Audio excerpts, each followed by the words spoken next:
संयुक्तं नित्ये ध्यायन्ते योगिनः कामदं मोक्षदं चैव ओंकाराय नमो नमः।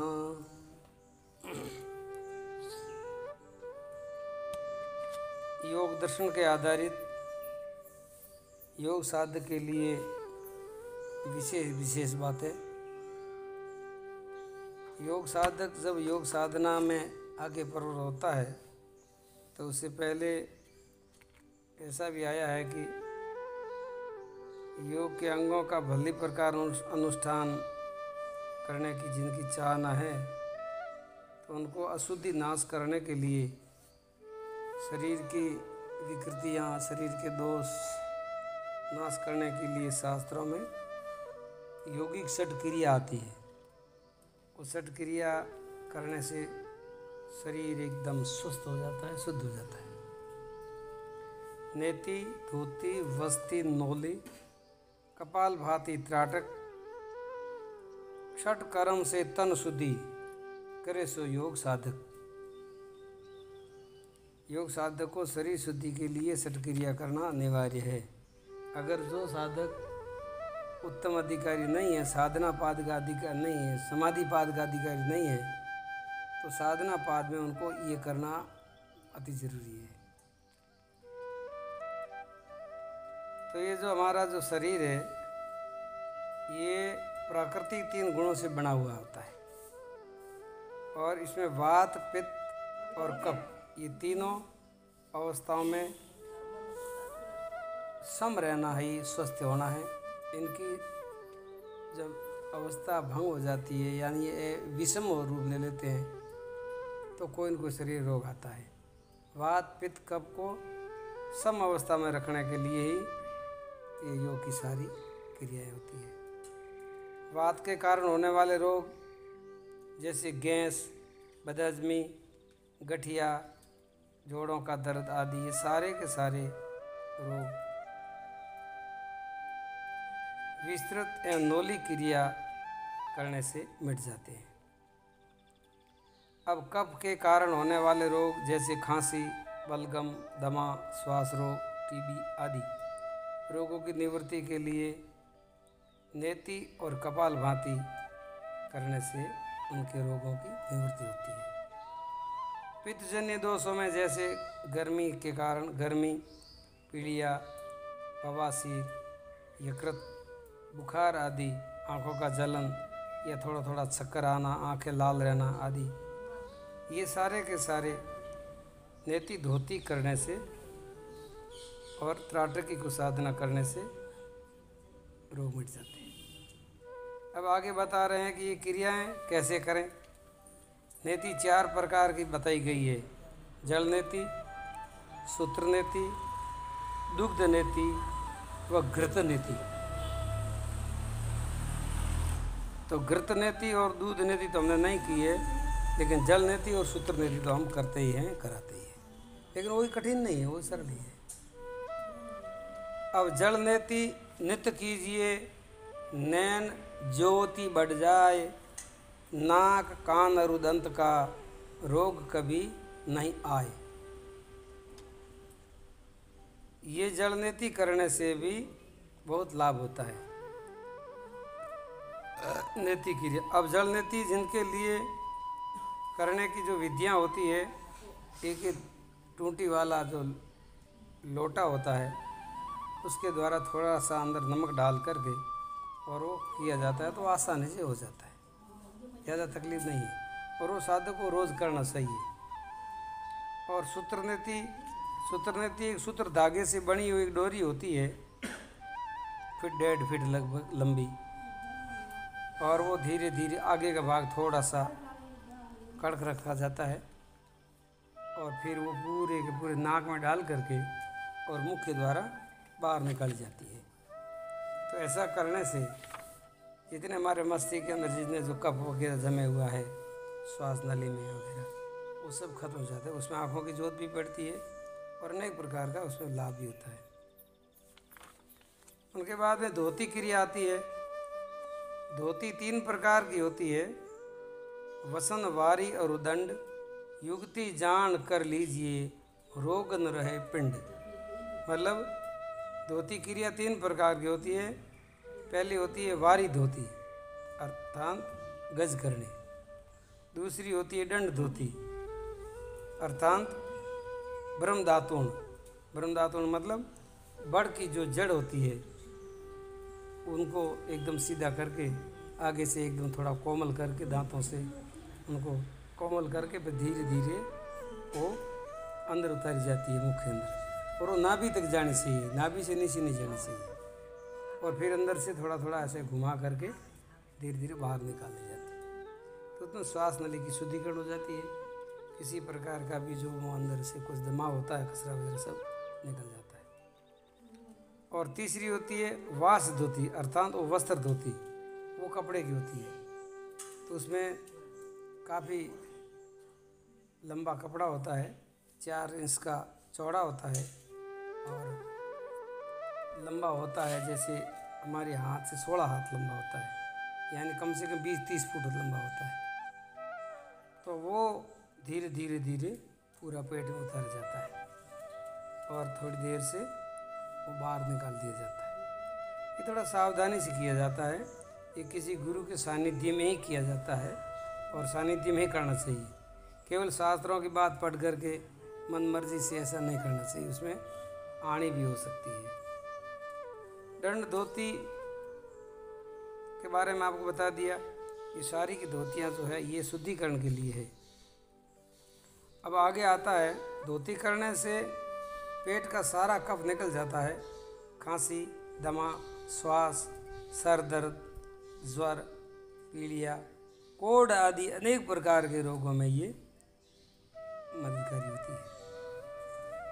और गैस व पेट संबंधी तो सारे रोगों को ये नाश कर देती है और जठराग्नि बढ़ा करके भूख की वृद्धि करती है। अब आगे आता है वस्ती क्रिया। वस्ती क्रिया यूँ कीजिए, खींचे गुदा से नीर, आंत रोग प्रमेय मिटे, रहे स्वस्थ शरीर। वो गुदा के द्वारा वो पानी खींचा जाता है। वो तो क्रिया आपने नहीं की है, लेकिन हमने उसकी जगह संघ प्रक्षालन क्रिया की है, तो उससे वो संपूर्ण शुद्धिकरण हो जाता है। ये थोड़ी कठिन भी है और उसमें गंदगी का ज़्यादा खतरा भी रहता है आसपास में। तो ये करने की क्रिया गहरे पानी में जाकर की जाती है।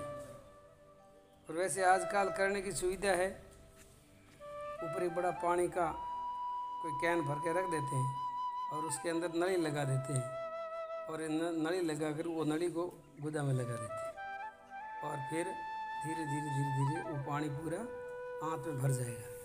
आंत में भर जाएगा, उसके बाद में उसको हिला करके वापस बाहर निकाल दिया जाता है। संघ प्रसालन है आगे। हाँ, लाभ तो संघ प्रसालन का उससे भी ज़्यादा है।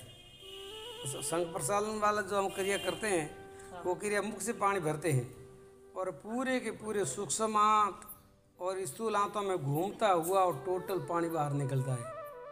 और जैसा हम पानी पीते हैं स्वयं ऐसा पानी निकल जाता है, तो पूरा का पूरा शुद्धिकरण हो जाता है। वो क्रिया थोड़ी लंबी है, उस क्रिया में कम से कम 7-8 घंटे लग जाते हैं और 3 दिन तक उनको खाने के लिए भी पूरा विशेष ध्यान रखना पड़ता है। उसका नाम है संघ प्रसालन क्रिया। तो वो तो हम करते ही हैं, सुबह को करवाते हैं। कायाकल्प, इसको कायाकल्प भी कहते हैं, इसको संघ प्रक्षालन भी कहते हैं। कायाकल्प उत्तम क्रिया, संघ प्रक्षालन जान, गुरुमुख द्वारा कीजिए, करे रोगों का हान। सारे रोगों का वो नाश कर देते हैं। तो ये ज़्यादा समस्या रहती है उनको तो 4 महीने में करना चाहिए, और ज़्यादा शरीर में कोई ज़्यादा समस्या नहीं रहती है तो उनको 6 महीना में एक बार कर लेनी चाहिए। और 12 महीना में तो कम से कम कर ही लेनी चाहिए, जबकि 6 महीना में एक बार कर लेनी चाहिए। कुछ तकलीफ नहीं है तो भी 6 महीना में एक बार वो क्रिया कर लेनी चाहिए, उनका बड़ा शुद्धिकरण रहता है। तो उसमें थोड़ी सावधानी रखनी पड़ती है। और इनका जो लाभ है वो तो बड़ा भारी लाभ बताया है योग दर्शन में। इस क्रिया का जो लाभ बताया है, ये क्रिया समस्त प्रकार के रोगों को दूर करती है। शरीर शुद्ध या निर्मल होकर के पुष्प के जैसा हल्का हो जाता है। पेट के सब रोग जैसे कब्ज, मदाग्नि, गैस, अम्लपित्त, खट्टी डकारें, बवासीर, मोटापा, मधुमेह, श्वास रोग, हृदय रोग, सिर दर्द, मुख, गला एवं आँख के सभी रोग सब ठीक होते हैं। और स्त्रियों के मासिक धर्म की विकृतियाँ भी इससे दूर होती है। संधिवात, आमवात, वात रोग, बालों का झड़ना, चेहरे की झुर्रियाँ पड़ना, मुंह पर काले दाग का होना, ये सारी विकृतियाँ इस संप्रसारण क्रिया से दूर हो जाती है। तो थोड़ी सावधानी से योग करनी पड़ती है, गुरु की सानिध्य में की जाती है। आगे आता है नौली क्रिया। तो नौली क्रिया तो वो भी बहुत लाभकारी है, थोड़ी कठिन तो है लेकिन भारी लाभकारी है। नौली क्रिया खड़ा होकर के ये सारी क्रिया खाली पेट की जाती है। सवेरे खाली पेट में थोड़ा खड़ा होकर के, दोनों पाँवों पर खड़ा होकर के, घुटनों के ऊपर हाथ रख करके, पेट को ढीले छोड़ करके अंदर खींचना और छोड़ना। तो ये होती है वासर मुद्रा। फिर धीरे धीरे एक एक नल को ऐसे अंदर बाहर करना, फिर धीरे धीरे दोनों नलों को अंदर से घुमाना, बाईं तरफ और बाईं तरफ। जब दोनों नल आराम से घूमने लग जाए तो वह नौली क्रिया का पूरा लाभ मिलना शुरू हो जाता है। तो ये नौली क्रिया सिद्ध करने में 4-5-6 महीने लग जाते हैं, लगभग 2 महीना तो लग ही जाता है कम से कम। तो उसमें पूर्ण रूप से खान पान पर ध्यान रखते हुए जो योग साधक नौली क्रिया को सिद्ध कर लेता है, उनको फिर बहुत भारी लाभ होता है। उनकी जीवन ऊर्जा जो शक्ति है, कुंडली शक्ति है, उस जागरण में भी बड़ी मदद होती है और उनकी सारी जीवन की शक्तियाँ ऊर्ध्वगमन हो जाती है, फिर अधोगति जाती है नहीं। तो हठ योग प्रदीपिका में इस नौली की क्रिया को मूर्धन्य नाम कहा गया है। मदाग्नि, कब्ज, गैस, अतिसार, संग्रहणी, उदर का मोटापा आदि समस्त उदर रोग नौली की क्रिया से निश्चित रूप से दूर हो जाते हैं। शरीर में सबसे पहले पेट की चर्बी ही बढ़ती है, फिर पूरे शरीर में फैलती है। तो योग साधक जब नौली को ही कंट्रोल कर लेता है, नाभि को कंट्रोल कर लेता है, फिर उसे आगे किसी भी प्रकार की कोई चर्बी बढ़ ही नहीं सकती। तो उसमें उड़ियन बंद लगाने से शरीर उड़ने जैसा हो जाता है। स्त्रियों के रोग, जिसमें मासिक दोष में ज़्यादा कष्ट होता है, तो उसमें पूर्ण रूप से इसका लाभ होता है। तथा कुंडलिनी योग में प्राणों को ऊर्ध्वगमन करने में, प्राण अपान को मिलाने में ये क्रिया बड़ी महत्वपूर्ण होती है। प्राण अपान को मिलाए बिना कोई योगी हो ही नहीं सकता। हृदय रोग तथा अल्सर जैसे अनेक प्रकार की क्रिया करने से अनेक प्रकार के रोग ये तो सरलता से मिट जाते हैं। उसके बाद में आती है, ये बहुत मैंने सूक्ष्म रूप में बताया है, इसका विस्तार करें तो एक ही क्रिया में आधा घंटा लग जाता है। लेकिन 10-15 मिनट की सत्संग में आपको खास बातें बता दी जाती है। फिर आपकी कोई शंका हो तो आप पूछते रहना। किसी भी प्रकार की शंका हो योग संबंध में, योग साधना में या भीतर के अनुभव में, तो आप कभी भी पूछ सकते हैं, उसका आपको समाधान मिलेगा। अब आ जाता है गजकरणी। गजकरणी का मतलब होता है जैसे हाथी सूंड से पानी भर करके और फिर बाहर फेंक देता है ऐसे। गजकरणी ये जानिए, पिए पेट भर नीर, फिर युक्ति से काढ़िए रोग न रहे शरीर। तो सवेरे उठ करके खाली पेट जितना पानी पी सको इतना फुल पेट भर करके, फिर थोड़ा सा झुक करके, वैसे तो मुख में अंगुली डाल करके भी निकाला जाता है, वैसे ऐसे भी निकाला जा सकता है, लेकिन शुरुआत में थोड़ी अंगुली डाल करके उस पानी को पूरा बाहर निकाल दो। वो रोज़ किया करो और शरीर काफ़ी स्वस्थ हो जाता है। तो उसके बाद में रोज़ करने की ज़रूरत नहीं है, 2-3 दिन छोड़ करके, और सप्ताह में एक बार तो अवश्य ही करना है, कुछ भी तकलीफ ना हो तो भी करना। ये क्रियाएं शरीर शुद्धि के लिए बहुत लाभकारी है। तो किसी दिन ऐसा भी हो जाता, भोजन करने में कुछ विषमता आ जाती है, तो भी 4 घंटों के बाद में पानी पी करके उल्टी कर लो। जो फालतू जो अपच भोजन है, अमल वगैरह बन जाता है, तो सब बाहर निकल जाता है, एकदम शरीर हल्का स्वस्थ हो जाता है। लोगों को पता नहीं है, छोटी छोटी तकलीफ के लिए हॉस्पिटल जाते हैं, जहर खाते हैं, गोलियां खाते हैं, शरीर को बिगाड़ करते हैं, नुकसान लेते हैं। तो उसके बाद में आता है त्राटक क्रिया। त्राटक क्रिया त्रिविध कही, अंतर बाहिर मध्य जान। यहाँ से एकाग्रता सिद्ध होती है, गुरुमुख लीजिए ज्ञान। अब जो साधक को योग के जो 8 अंग है, 8 अंगों में 3 साधन जो है वो अंतरिंग साधन है, धारणा, ध्यान और समाधि। जिनको धारणा सिद्ध करनी है, धारणा से जिनको ध्यान सिद्ध करना है, और ध्यान से आगे जिनको समाधि सिद्ध करना है, उनके लिए ये प्रथम क्रिया अति आवश्यक है, त्राटक। 15-20 मिनट कम से कम आप धीरे धीरे त्राटक कीजिए। तो त्राटक करने के 3 तरीके हैं। वो अंदर भी त्राटक होती है, बाहर भी होती है, और मध्य अवस्था में भी त्राटक होती है। तो वो भिन्न भिन्न प्रकार से करने की विधियाँ कुछ अलग अलग बताते हैं महात्मा। लेकिन त्राटक का मतलब होता है कि दृष्टि को, आँख को पूरी भी नहीं खोलनी है और बंद भी नहीं करनी है।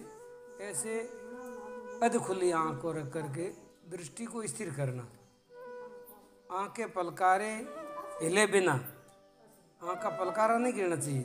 ऐसे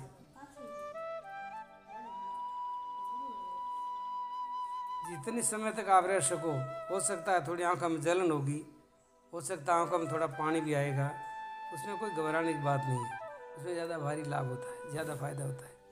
त्राटक से मन की चंचलता समाप्त होती है, योगी को ध्यान समाधि में बहुत बड़ी मदद मिलती है, नेत्र ज्योति बढ़ती है, प्रगाढ़ निद्रा आती है, बुरे सपने नहीं आते हैं, चित्तवृत्ति सूक्ष्म लक्ष्य को भेदन करती है, और साधक दृढ़ संकल्प वाला होता है, और दूसरे के भावों को भी जानने की इसमें शक्ति आ जाती है।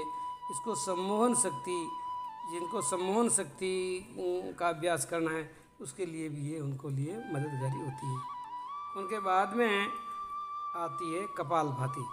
तो कपालभाति वैसे तो ये षट क्रिया में आता है, लेकिन ज़्यादातर अब उनको कपालभाति को प्राणायाम में ले लिया जाता है। कपालभाति की क्रिया शरीर के लिए बहुत लाभकारी है, लेकिन उसको विस्तार से आगे बताएंगे प्राणायाम में। तो कपालभाति करने का भी जो लाभ है वो आपको पता ही है, और विशेष करके आगे की साधना हम बताएंगे। तो आज की ये यौगिक जो षट क्रिया है, योग साधक जो योग की सिद्धि चाहता है, योग के लक्ष्य तक पहुंचना चाहता है, और सूक्ष्म जगत में प्रवेश पाना चाहता है, तो उनको अवश्य ही षट योग की क्रिया करनी चाहिए। बोलिए सच्चिदानंद भगवान की जय हो।